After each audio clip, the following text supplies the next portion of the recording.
القمر، الرحمن، یہ دونوں صورتیں اپنے مضمون کے لحاظ سے تو عام ہیں۔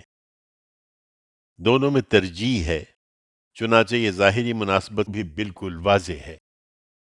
دونوں صورتوں کا موضوع اس بات قیامت اور اس کے حوالے سے انذار و بشارت ہے۔ پہلی سورہ میں خدا کی دینونت کے ظہور اور دوسری سورہ میں انفس و آفاق کے اندر اس کی رحمت، قدرت اور حکمت و ربوبیت کی نشانیوں سے استدلال کیا گیا ہے۔ دونوں میں خطاب قریش سے ہے جو عذاب کے لیے کسی نشانی کا مطالبہ کر رہے تھے۔ انہیں ایک ایک واقعے اور ایک ایک نشانی کی طرف توجہ دلا کر متنبہ کیا گیا ہے کہ ان نشانیوں کو کیوں نہیں دیکھتے اور ان واقعات سے کیوں عبرت حاصل نہیں کرتے۔ ترجیح کی آیتیں دونوں صورتوں میں انہی ہٹ دھرم اور ضدی مخاطبین کو جھنجھوڑنے کے لیے آئی ہیں۔ ان کے مضمون سے واضح ہے کہ ام القریٰ مکہ میں یہ رسول اللہ صلی اللہ علیہ وسلم کی دعوت کے مرحلہ انذار عام میں نازل ہوئی ہے۔ اللہ کے نام سے جو سراسر رحمت ہے، جس کی شفقت ابدی ہے۔ وہ گھڑی قریب آ گئی جس سے انہیں خبردار کیا جا رہا ہے، اور چاند شق ہو گیا، مگر یہ نہ مانیں گے، اور خواہ کوئی نشانی دیکھ لیں اس سے منہ ہی موڑیں گے اور کہیں گے یہ تو جادو ہے جو پہلے سے چلا آ رہا ہے۔ چنانچہ یہی ہوا ہے، اور انہوں نے اب بھی جھٹلا دیا اور اپنی خواہشوں کی پیروی کی ہے، اور ہم نے اسی وقت ان کو نہیں پکڑا، اس لیے کہ ہمارے ہاں ہر کام کے لیے ایک وقت مقرر ہے۔ ان کے سامنے ماضی کی وہ سرگزشتیں آ چکی ہیں جن میں ان کے لیے بہت کچھ سامان عبرت ہے، نہایت دل نشیں حکمت، مگر تنبیہات ان سرکشوں کے معاملے میں کیا کام دیں گی؟ اس لیے ان سے رخ پھیر لو اور اس دن کا انتظار کرو جس دن پکارنے والا اس چیز کے لیے پکارے گا جو سخت ناگوار ہوگی۔ ان کی نگاہیں اس دن جھکی ہوں گی، یہ پکارنے والے کی طرف دوڑتے ہوئے اس طرح قبروں سے نکلیں گے گویا بکھری ہوئی ٹڈیاں ہیں۔ اس وقت یہ منکر کہیں گے یہ دن تو بہت مشکل آیا ہے۔ ان سے پہلے نوح کی قوم نے بھی اسی طرح جھٹلایا، سو ہمارے بندے کو انہوں نے جھوٹا قرار دیا اور کہا کہ یہ دیوانہ ہے، اور وہ بری طرح جھڑکا گیا۔ آخر اس نے اپنے پروردگار سے فریاد کی کہ میں مغلوب ہو چکا، اب تو ان سے بدلہ لے۔ تب ہم نے موسلادھار بارش سے آسمان کے دروازے کھول دیے اور زمین کو اس طرح پھاڑا کہ وہ چشمے ہی چشمے ہو گئی۔ پھر زمین و آسمان کا پانی اس نشان پر باہم مل گیا جو اس کے لیے مقرر کیا گیا تھا، اور نوح کو ہم نے ایک تختوں اور کیلوں والی پر اٹھا لیا جو ہماری حفاظت پہ چلتی رہی۔ یہ ہم نے اس لیے کیا کہ ہم اس کی خاطر بدلہ لیں جس کی ناقدری کی گئی، اور اس سرگزشت کو ہم نے عبرت کی ایک نشانی بنا کر چھوڑ دیا۔ پھر ہے کوئی عبرت حاصل کرنے والا؟ سو دیکھ لو کیسا تھا میرا عذاب اور کیسی تھی میری تنبیہ۔ ہم نے اس قرآن کو یاد دہانی کے لیے نہایت موزوں بنا دیا ہے، پھر کیا ہے کوئی یاد دہانی حاصل کرنے والا؟ اسی طرح عاد نے جھٹلایا، تو دیکھ لو کہ کیسا تھا میرا عذاب اور کیسی تھی میری تنبیہ۔ ہم نے ایک پیہم نحوست کے دن ان پر باد تند مسلط کر دی جو لوگوں کو اس طرح اکھاڑ پھینکتی تھی جیسے وہ اکھڑی ہوئی کھجوروں کے تنے ہوں۔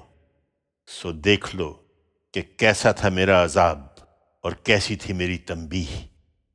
ہم نے اس قرآن کو یاد دہانی کے لیے نہایت موزوں بنا دیا ہے، پھر کیا ہے کوئی یاد دہانی حاصل کرنے والا؟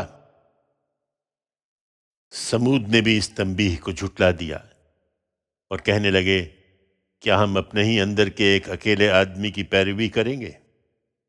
اس کے معنی تو یہ ہیں کہ ہم فی الواقع گمراہی میں پڑے اور جہنم میں گئے۔ کیا ہم میں سے اسی پر یاد دہانی نازل ہوئی ہے؟ نہیں، بلکہ یہ پرلے درجے کا جھوٹا اور برخود غلط ہے۔ اچھا، یہ کل ہی جان لیں گے کہ کون پرلے درجے کا جھوٹا اور برخود غلط ہے۔ ہم اونٹنی کو ان کے لیے آزمائش بنا کر بھیجنے والے ہیں، سو ان کو دیکھتے رہو اور صبر کرو، اور انہیں بتا دو کہ پانی ان میں اور اونٹنی میں بانٹ دیا گیا ہے۔ اب ہر ایک اپنی باری کے دن آئے گا۔ اس پر انہوں نے اپنے سردار سے فریاد کی، چنانچہ وہ بڑھا اور اس نے اونٹنی کی کونچیں کاٹ دی۔ پھر دیکھ لو کہ کیسا تھا میرا عذاب اور کیسی تھی میری تنبیہ۔ ہم نے ایک ہی ڈانٹ ان پر بھیجی اور وہ باڑے والے کی روندی ہوئی باڑ کی طرح چورا ہو کر رہ گئے۔ ہم نے اس قرآن کو یاد دہانی کے لیے نہایت موزوں بنا دیا ہے، پھر کیا ہے کوئی یاد دہانی حاصل کرنے والا؟